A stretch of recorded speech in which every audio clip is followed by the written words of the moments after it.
Ashapurna Devi is a prominent novelist and poet of Bengali literature. She was awarded 1976 Jnanapith and the Padma Shri by the Government of India in 1976. Her forte is domestic life. Her stories unveil the unhealthy man-woman relationship existing in most Indian families. The story Matchbox delineates the emotions of the middle classes. The life of the middle-class family in India is outwardly devoid of sensational events but internally filled with several domestic problems. There, women are incarcerated in the four walls of domesticity.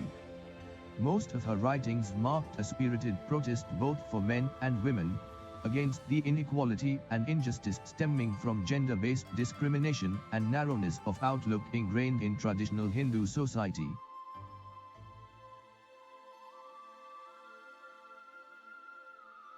Matchbox tells the story of a married couple. The man in this story has the habit of opening his wife's letter and reading it. He tells her that it is his right to screen her letter to see if she has a lover. She is more or less confined to the house by way of custom. But her husband is free to go wherever he wants and stay out at all hours without being questioned. One day, the wife explodes with rage and the story describes its repercussion in the family. It is really interesting to see the husband trying to get himself out of trouble.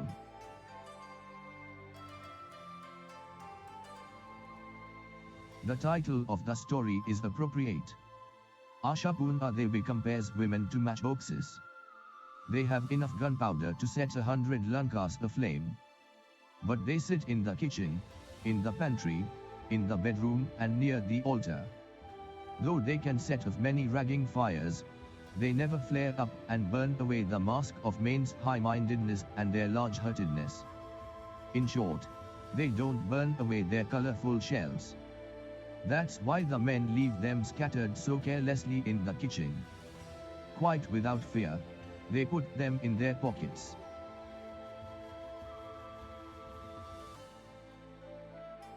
The protagonist of the story, Nomita, is the embodiment of Indian women enslaved in the four walls of domesticity. Nomita is always emotionally under numerous stresses. The story begins with such stress in the life of Nomita. She gets a letter written by her mother from her husband Ajit's pocket. The letter came 3 days before. Ajit read this letter and crumpled into his pocket without informing it to his wife. This makes her furious. No woman likes to be suspected by her husband. Here Nomita faces such a threat. Whenever there's a letter with Nomita's name on the envelope, he opens and reads it first. Sometimes, he gives it to her and sometimes not. Nomita calls this an ugly habit. No man has the right to enter the privacy of another man. When Nomita mentions about his ugly habit, the reaction of the Ajit is irritating. When she mentions it, first he tries to laugh it away. If he fails, he scolds his wife without mercy.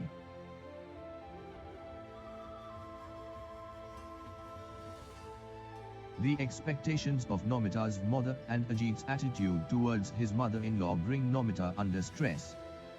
Nomita's mother believes that her son-in-law is large-hearted, high-minded, magnanimous and helpful. She doesn't know the real negative attitude of Ajit. She is an indigent widow and has no son. She has various hardships and complaints.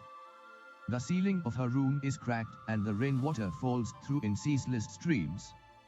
If this is not immediately remedied, she will have to die crushed under the weight of a collapsed roof. Her only consolation is that her daughter is consigned to a wealthy family. Nomita can't keep her self-respect as her mother keeps on asking money.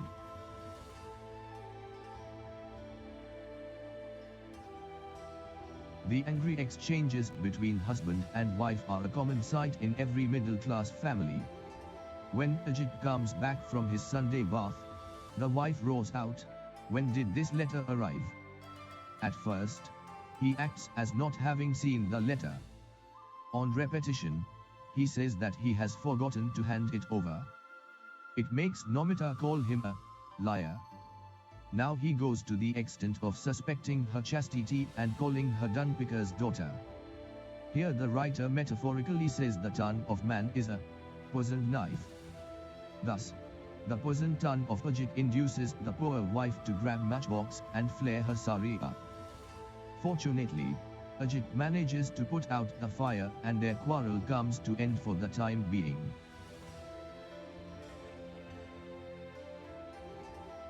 Asha Purna Devi's keen observation can be seen in her portrayal of a middle-class woman's life in a joint family.